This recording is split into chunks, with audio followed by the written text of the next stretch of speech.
শুনুন, এটা কোনো কবিতা নয়। শিক্ষা মানুষকে 10 বছরে যা শেখায়, অভিজ্ঞতা তা 1 বছরে শিখিয়ে দেয়।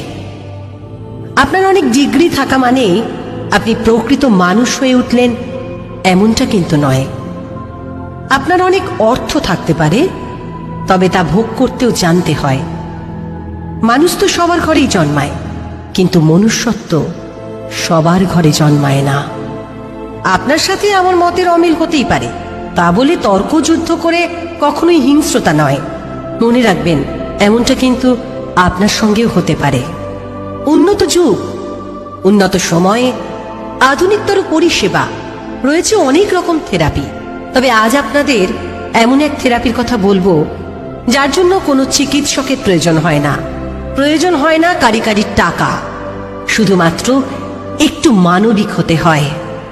প্রেম থেরাপি, যা দিয়ে আপনি জয় করতে পারেন গোটা বিশ্ব। বুদ্ধিমান হওয়া ভালো, তবে চালাক নয়। কথায় বলে, চালাকের দ্বারা কোনো মহৎ কাজ হয় না। আপনার একটা খারাপ কমেন্ট বা মতামত, আপনার করা একটু অসম্মান কারোর জীবনহানির কারণ হয়ে দাঁড়াতে পারে। সব প্রতিযোগিতা সাফল্যে পৌঁছে দেয় না, সব জেদেও কিন্তু উন্নতি হয় না। আধুনিকতর পরিষেবাকে অপব্যবহার করবেন না। তিলে তিলে এই অপব্যবহারই একদিন আপনাকে মানসিক রোগীতে পরিণত করবে, আর যার জন্যে আপনাকে ছুটতে হবে সাইকিয়াট্রিস্টের কাছে। কষ্ট হলে, দম বন্ধ হয়ে আসলে দরজা বন্ধ করে কাঁদুন।